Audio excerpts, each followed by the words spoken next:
It all kicked off with a group message from Becca, family gathering tonight, 7:00 p.m. sharp in the kitchen. Family, there were merely 3 souls under this roof, and only one of us kept the walls from crumbling.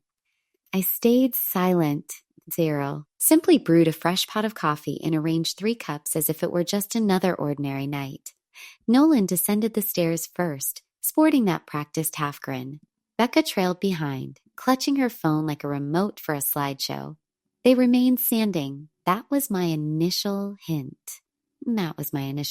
We've been discussing. Becca launched in, her tone overly cheerful. And we believe it's time to talk about everyone pulling their weight.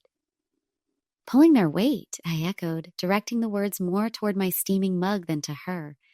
Nolan jumped in as though they'd rehearsed the lines. You've been staying here without paying rent, Mom. We're glad to have you, truly, but we feel it's only right that you begin contributing. Becca bobbed her head, lips pinched thin. Just 50% of your pension. That's it. I lifted my gaze gradually. Becca propped herself against the counter as if she owned the place. Nolan avoided my stare. Amy pension, I stated. Exactly, Becca confirmed. You're not covering rent. You don't chip in for groceries. You use the electricity, the water. We're not being cruel. It's simply equitable. Simply equitable. This home, the one with the crack pane Nolan shattered at age 12, the squeaky stair he once tiptoed past after curfew, stood firm because I labored 33 years in the school system and never skipped a single house payment. The master bedroom they occupied brushed with the shade I chose when I imagined aging gracefully within these walls. I placed my coffee down with care. The clink reverberated through the hush. If we're aiming for equity, I remarked. And let's begin with the title. Becca blinked rapidly. The title? I reiterated. You desire half of my income. Let's examine who actually holds ownership of the ground beneath our feet. Nolan cleared his throat awkwardly. Or only attempting to organize things more efficiently. I offered a smile. Not the gentle variety. The sort that precedes thunder. Very well, I replied, rising to my feet because height commands attention. You will organize it thoroughly. I was 28 when the physician uttered aneurysm as casually as a weather update. My spouse passed before I reached the emergency room. Nolan was 5. Abe. He slumbered through the evening, unaware the earth had tilted beneath us. The life insurance settlement was modest, and sorrow doesn't halt invoices. I returned to my desk that following Monday. Assistant registrar at the neighborhood secondary school. Extended shifts, stringent finances, 0 margin for mistakes. Yet I mastered extending $1 until it pleaded for relief. I prepared sandwiches from basic ingredients, mended Nolan's coats, forfeited getaways for years. I squirreled away every bonus check, every tax rebate, every tutoring supplement. This residence, the one with the lopsided pavement and the sun porch that drips every alternate spring, became fully mine by the time Nolan reached 25. No assistance, no dual salaries, just steady, resolute determination. When Nolan phoned last year declaring he'd been laid off, I didn't waver. And naturally, return home. Bex as well. You require only a brief period to regain stability. I meant every word, and I trusted it. They arrived with 5 cartons, 2 notebooks, and far more grievances than appreciation. Initially, I didn't object. Becca chattered endlessly, yet she scrubbed surfaces. Nolan volunteered to trim the grass once. I convinced myself they were settling in. Then weeks blurred into months. Becca began referring to the spare chamber as our chamber. Nolan left plates piling in the basin as if I'd forever been the maid. Their job applications languished, their debts accumulated. They ordered delivery and festival passes, yet never proposed funds for power. 14 months onward, and I still hadn't witnessed them purchase a solitary package of tissue. They spoke of tomorrow as if I weren't part of it. When we refreshed the kitchen cabinets, when we refinished the flooring, I never handed them a duplicate key. Nolan duplicated one regardless. Anyhow, I lingered in that cooking area after they retired upstairs and gazed at the mounted picture above the faucet. Nolan, age 6, gripping a mallet and beaming beside the initial partition I ever repaired solo. They remain oblivious to whose domain they inhabit, But enlightenment approaches swiftly. Reflecting, it wasn't a singular instance. It was a chain of subtle occurrences, simple to dismiss if one chose. Becca had initiated inquiries months prior, innocuous initially. How is your retirement fund deposited? Is it static or indexed to inflation? Have you designated a successor? I attributed it to intrigue. She enjoyed appearing knowledgeable perpetually and use it. Streaming audio lectures, perpetually citing others' views as absolute truth. I indulged her. Then Nolan joined. He began retrieving the correspondence before I could, categorizing it. Discarding wrappers he labeled spam. I once discovered a financial summary partially shredded, concealed beneath a breakfast container in the waste. When I questioned him, he grinned as if I'd hallucinated the event. Merely another loan solicitation, Mom? I yearned to trust him, yet then the murmurs commenced behind sealed portals. Late evenings, I'd pass their quarters and detect muffled exchanges, pauses, resumptions. Phrases like a schedule, a conveyance, a stay proactive. Nonetheless, I bided my time, awaiting an indisputable revelation. It materialized on a Tuesday dusk. Sleep eluded me. Gust had intensified, and limbs beyond my pain scratched like digits on crystal. I rose for herbal brew, and en route past the staircase. I overheard Becca's whisper. Once we secure the title, we'll consult that assisted facility, the one in Lakeview. Self-see. It's pristine, and they permit inspections. I halted abruptly. Nolan muttered a reply. I missed it. I didn't require it. Assisted facility, not leisure community, not condensing. They were plotting my relocation post-acquisition of my abode. I retreated to bed and reclined rigid, gaze fixed on the plaster, absorbing every clock tick like a timer. The subsequent dawn, I dressed routinely, grinned as Becca passed my letters, filled my vessel with Java, and contacted my legal counsel. The following morning, I informed them I possessed an early engagement. Becca scarcely glanced from her display. Nolan grumbled in acknowledgement. They never inquired about the destination. They seldom did. My attorney's suite sits 20 minutes distant, nestled between a cafe and a laundering service. I hadn't visited in nearly 2 years, not since establishing the preliminary estate plan. Back then, I still clung to notions of justice, still presumed Nolan merely needed duration to mature into responsibility. I seated myself opposite Marianne, my advocate, and declared bluntly, remove him. She remained unflinching. Merely assented and accessed the dossier. Would you prefer substituting another? A no, I responded. A generosity eludes me presently. She curved her lips faintly and commenced. We revised the revocable estate. I retained exclusive trusteeship and recipient status. No posthumous transfer, no joint tenancy provision, nothing manipulable afterward. Then we advanced. The dwelling, the annuity, the savings, secured solely in my designation with precise limitations, no joint signatories, no kinship assertions. Should fate claim me, all would funnel to a discreet endowment I'd previously supported under an alias. It proved neater, more safeguardable, edible. The process consumed 60 minutes. No theatrics, no hypotheticals, merely autographs, seals, and an odd icy calm embedding in my thorax like frost. Upon completion, Marianne regarded me. You prefer withholding notification? Correct, I affirmed, for now. I motored home leisurely, observing foliage smear beyond the glass. Upon entering the drive, Nolan's vehicle had vanished. Becca's flip-flops lay by the entrance. Dirty garments overflowed the corridor hamper. The interior carried a faint aroma of scorched bread and floral disinfectant. Hers, not mine. I tucked the fresh papers into a secured compartment.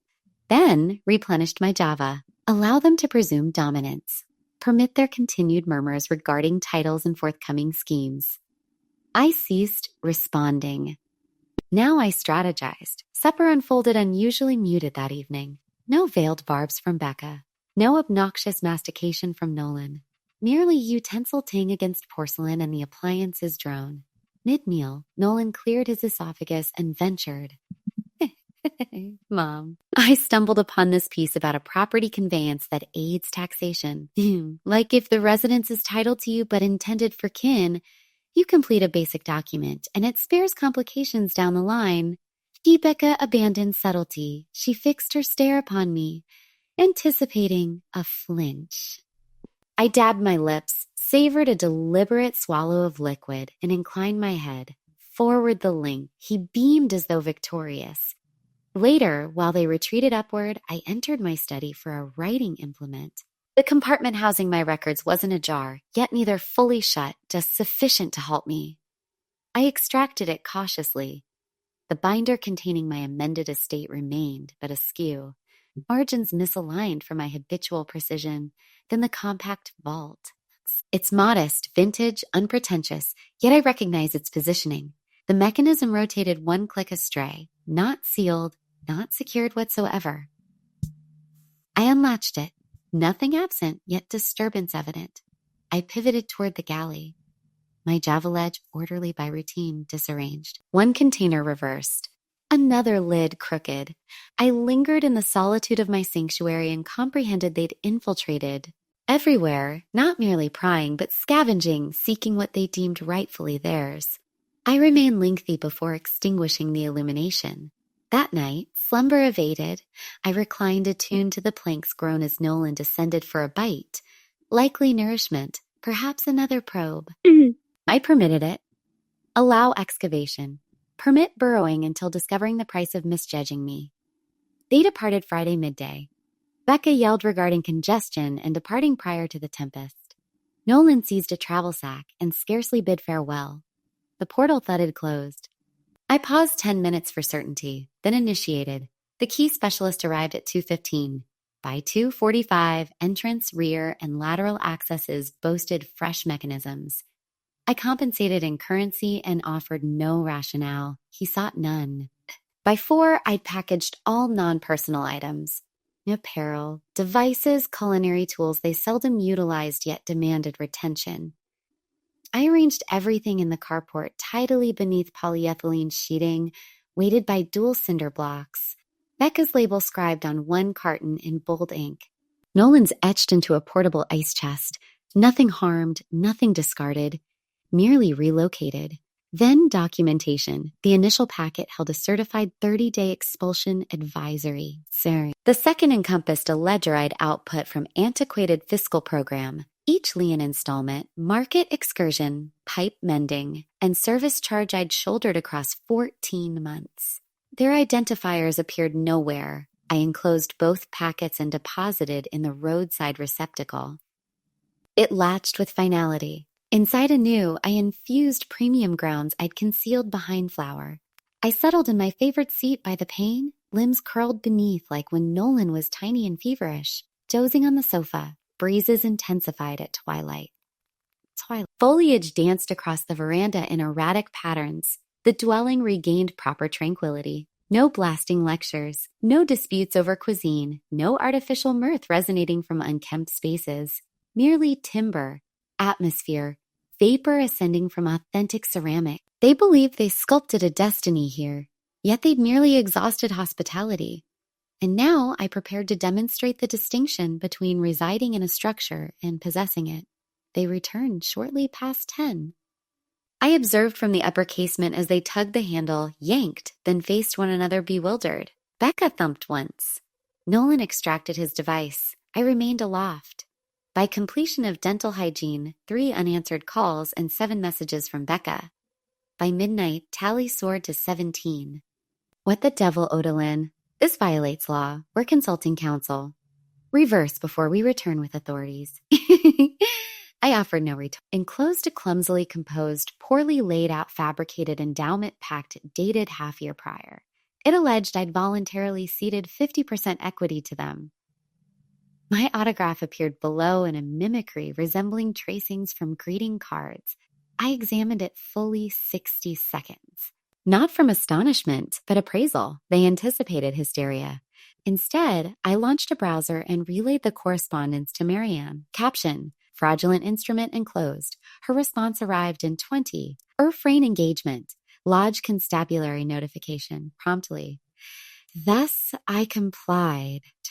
I entered the precinct, presented the hard copy to the desk sergeant, and articulated. My offspring falsified my mark attempting to assert lawful dominion over my residence. They treated seriously, duplicated, queried, documented. All particulars, chronologies, proofs. No outbursts, no menaces, no spectacle, solely realities. Homeward, another Java seated in serenity. Alerts pulsed, yet I abandoned the apparatus on the counter.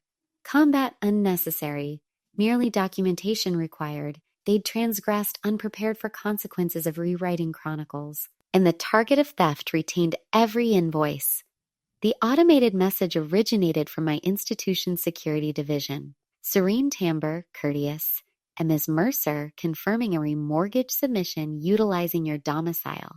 Discrepancies noted, verifying your initiation. I redialed instantly. The representative proved thorough. A file digitally under your identity, location, partial identifier, but electronic address menmacerfinance@gmail.com. Yours. No, I declared evenly. Amy progenies. Pause, then. I already marked no liability, yet advise official grievance. Gratitude expressed, disconnected, sensed initial spark colder than wrath, deliberation. 60 minutes later, registered mail, unfamiliar sender, interior, completed durable authorization form, Becca lodged via municipal office alleging my waning cognition. Even appended practitioner affidavit. I scrutinized the signatory twice. Dr. Leanna Whitaker, Becca's relative, dined once half-year ago, uttered little, now deeming me unfit for self-governance. They sought not merely the estate. They sought me, Dawn. Next, identical precinct, second grievance, now for endeavored statutory coercion and counterfeit therapeutic attestation. The attendant arched brows upon perusing relation. A cousin to the evictee. I quipped a charming yes. He concurred, imprinted. Home secured archive locks, relocated originals to novel hideaway, refreshed credentials, notified counsel, suspended credit monitoring. No misinterpretation, orchestrated annexation, gradual, calculated, cloaked in familial warmth. Yet they overlooked vital, fabricate recollection, forge endorsement, but erase lucidity of a strategist perpetually ahead. Impossible. I messaged Sunday repast 6 + 0 p.m. trio only. Overdue. Becca thumbs upped. Nolan silent. They appeared 5 tardy. Becca over-perfumed. Nolan sleepless. Table-arrayed trio, sans sustenance, libations, flatware, solely dual ochre envelopes centered, impeccably parallel. Becca arched brow. Explanation? I motion seats. E-sit. Compliance. Nolan anxious. Becca indifferent. I unveiled initial sleeve propelled. Restraining mandate executed. Bar's premises entry or direct communion. Becca sneered. Becca sneered? Genuine silence. Unveiled second. Civil deceit suit. Forgery. Identity usurpation. Fiduciary breach. Nolan paled. Becca rose. Incredible. Post our sacrifices thus repaid. I met gaze steadily. A sacrifice is toward me, not for. You're merely resentful, isolated crone, she spat. I curve lips. And you're intruding. She stiffened. I activated concealed audio device. Becca's timbre filled. A post title, Memory Facility, Lakeview, Spotless, Tours Allowed. Nolan shut lids. 8 apart presently, I advised, unless courting litigation. Becca snatched bag. Nolan trailed mute, gaze floored. Neither glanced rearward. I awaited portal latch. Then collected sleeves, stored vault, refreshed Java. By receding, dwelling reclaimed, calm came. Yet now, void brim not dread, but keen solid resolve.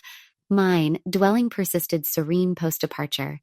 No slammed barriers, no lecture reverberations, no nocturnal tread feigning refrigerator raids. Solely self. I swapped guest drapes first. Beeka's garish, inexpensive, donated.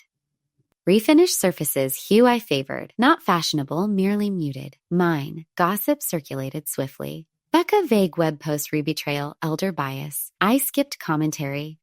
Nolan bunked Becca's sibling, tin announced till luggage thudded. Phoned once for reconciliation. I ignored. Certain spans unrepairable. Some illusory. Title now fire safe. Estate refreshed, inviolable.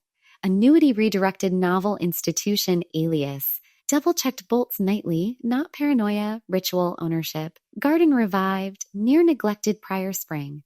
Remarkable recovery sans trampling. Java porch mornings. Boulder. Scalding. Ceased creamer dilution for rationing.